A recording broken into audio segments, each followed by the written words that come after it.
নমস্কার বন্ধুরা, আমি মধুমিতা। আপনারা দেখছেন সবুজের সন্ধানে। বন্ধুরা, আমরা এই ছাদ বাগানে এখন ড্রাগন গাছ লাগাচ্ছি। প্রায় প্রতি বাড়িতেই কিন্তু ড্রাগন গাছ আমরা দেখতে পাচ্ছি। তবে একটি সমস্যা হলো যে সবাই ড্রাগন গাছের চারা নিয়ে গিয়ে লাগাচ্ছেন বটে, কিন্তু কিছুদিন পর বলছেন যে আমাদের ফল হচ্ছে না, গাছ হচ্ছে, ফল হচ্ছে না। সেই বিষয়ে আজকে আমি এই ভিডিওটি এনেছি। অনেকেই আমার কাছে ব্যক্তিগতভাবে জানতে চেয়েছেন, সেই জন্য তাদেরকে আমি প্রতিজনকে বলতে পারবো না। আমি ভিডিওর মাধ্যমে আমি কিছু বিষয়গুলি বলে দিচ্ছি যে ভুলগুলি করার কারণে আমাদের ড্রাগন গাছে ফল আসে না। ভিডিওটি স্কিপ করবেন না, পুরোটা দেখবেন। ছোট্ট ভিডিওর মাধ্যমে আমি কিন্তু যে বিষয়গুলি আমাদের করণীয় সেগুলি আমি বলে দেব। তাহলে আমরা দেখতে থাকি ভিডিওটা। বন্ধুরা, আমার এখানে দেখুন, এই একটি গাছ, যেটি একটি ছোট্ট গ্রো ব্যাগের মধ্যে আমি রেখেছি। বন্ধুরা, এই ড্রাগন গাছগুলিতে আমাদের ফল না আসার কারণগুলি হলো, প্রথমত আমরা গাছটা তো লাগিয়ে ফেলি, সেটির ঠিকঠাক বিষয়গুলি আমরা মেনটেন করি না। যদিও এটি খুব সহজ গাছ, কিন্তু তারও কিছু কিছু বিষয়, বাধ্যবাধকতা যেগুলি রয়েই যায়, আমরা সেগুলি খেয়াল রাখি না। বন্ধুরা, আমি খুব সহজেই আপনাদের বোঝাচ্ছি। দেখুন, এইখানে আমি একটি ভাঙা বালতির মধ্যে এই গাছটিকে লাগিয়েছিলাম। আর এইখানে দেখুন, ক্যারেটের মধ্যে লাগিয়েছি।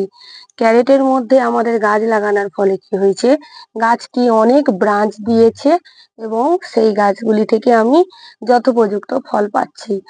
আর এই বালতিতে আমি যেহেতু গাছটি লাগিয়েছি, এর খাদ্য তুলনামূলকভাবে এ কম পাচ্ছে। একটি জাম্বুরের ভ্যারাইটি রয়েছে আর একটি ইয়েলো ভ্যারাইটি রয়েছে।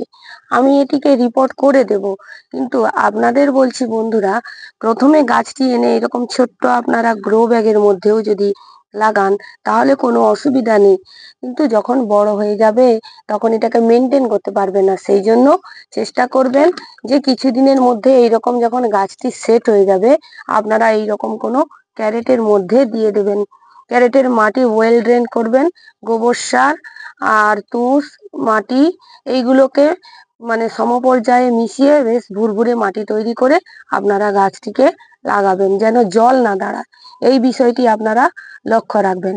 আর মেন বিষয় বন্ধুরা, আমরা যারা জানি না, যারা ড্রাগন গাছ লাগিয়ে ফেলি, আমাদের মধ্যে অনেকেই লাগিয়ে ফেলেন, তারা করেন কি, গাছটি লাগানোর পরে ঠিকঠাক ভাবে গাছটিকে মেনটেন করেন না। দেখুন, এই যে গাছটি এই রকম ভাবে যদি আমাদের মাচাতে উঠে এইভাবে আমরা ঝুলিয়ে দেই, এই যে দেখুন বন্ধুরা, আমার এই যে পুরানো যে গাছটি ঝুলিয়ে দেওয়ার ফলে কি হয়েছে না, এটাতে প্রচুর পরিমাণে আমি ফল পাচ্ছি। দেখুন, ফলগুলো পাচ্ছি। আর যারা শুধুমাত্র গাছটি লাগিয়ে দিয়েছেন অথচ ঠিকঠাক মেনটেন করছেন না, মেনটেন বলতে কি বলুন তো, অনেকেই বলেন যে এইখান থেকে কেটে দেবেন। বন্ধুরা, একদম এই ভুলটি আপনারা করবেন না। এখান থেকে কাটার কোনো দরকার নেই। এটিকে যদি আপনারা এরকম ঝুলিয়ে দেন, দেখবেন এখান থেকেই ফল পাবেন। যেমন আমি এটি গত বছর জামাই ষষ্ঠীর সময় অর্থাৎ জুন মাসে লাগিয়েছি। এখান থেকে আমি 2-3টে ফল হারভেস্ট করে নিয়েছি। আপনারাও এইরকম কোনো শক্ত একটা মাচা তৈরি করার চেষ্টা করবেন। কোনো পিলার দিয়ে দিতে পারলে ভালো, না হলেও আপনারা কাঠ দিয়ে একটি স্ট্রাকচার তৈরি করে নিয়ে সেখানে এই গাছটিকে তুলবেন। এবং বন্ধুরা দেখুন, আমরা না কেটে দিয়েও আমরা যদি এরকম ঝুলিয়ে দিই, সেক্ষেত্রেও আমাদের দেখুন কত ব্রাঞ্চ বেরিয়ে গেছে। দেখুন বন্ধুরা, কেটে দিলে কিন্তু এই ব্রাঞ্চগুলি বেরাতো। আমি এখান থেকে লাভ একটাই পাবো, না আমার এই গাছটার সামনের যে অংশটা, ওইখান থেকে আমি কিন্তু তাড়াতাড়ি ফল পেয়ে যাব। আর এইগুলো থেকেই ফল পাবো। যদি আমি ওইখানটায় কেটে দিতাম তাহলে কিন্তু এখান থেকে আমি ফল পেতাম না। সেই জন্য আমরা কাটবো না, এই ডাঁটাগুলোও নেব, প্লাস ওটা থেকেও ফল নেব। এই বিষয়টি আপনারা মনে রাখবেন। এইরকম ভাবে ড্রাগন গাছকে ঝুলাতে হবে। মোট কথা হলো, ড্রাগন গাছ ঝুলানোর উপরেই নির্ভর করে তার ফল আসা। দেখুন, আমার এই ড্রাগন গাছ ঝোলানোর জন্যই কিন্তু এখানে যথেষ্ট ভালো পরিমাণে ফল হচ্ছে। আর আপনারা না ঝোলানোর জন্যে আপনাদের গাছগুলিতে আশানুরূপ ফল হয় না। আর সার কি কি দিতে হবে সেগুলি যদি আমি এই ভিডিওতে বলতে যাই তাহলে একটি লং ভিডিও হয়ে যাবে। সেজন্য আমি আপনাদেরকে আলাদা ভিডিওতে জানাবো যে কি কি সার, আগেও আমার ভিডিওতে ছাড়া আছে, সেগুলি আপনারা দেখে নিতে পারেন কি কি সার দিতে হবে। এখন আমি বললাম যে কি কারণে আমাদের গাছগুলোতে ঠিকঠাকভাবে ফল আসে না।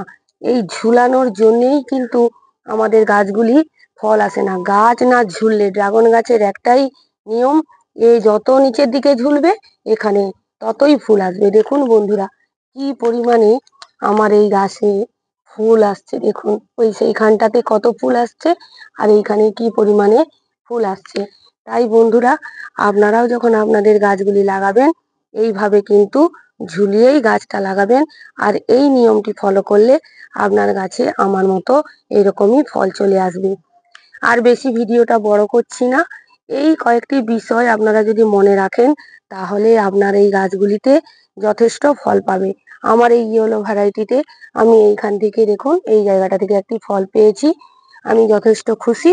কারণ প্রথম বছর হয়তো কম ফল দিচ্ছে, নেক্সট বছর হয়তো আরো অনেক ফল পাবো। তাই আপনারাও হতাশ হবেন না, গাছ লাগান, এই নিয়ম এই নিয়মটি পালন করবেন, তাহলে আপনাদের গাছে প্রচুর প্রচুর পরিমাণে ফুল আসবে। কেমন লাগলো ভিডিওটি জানাবেন বন্ধুরা। যদি ভালো লেগে থাকে তাহলে আমার এই চ্যানেলটিকে সাবস্ক্রাইব করবেন, লাইক করবেন, কমেন্ট করবেন, শেয়ার করবেন।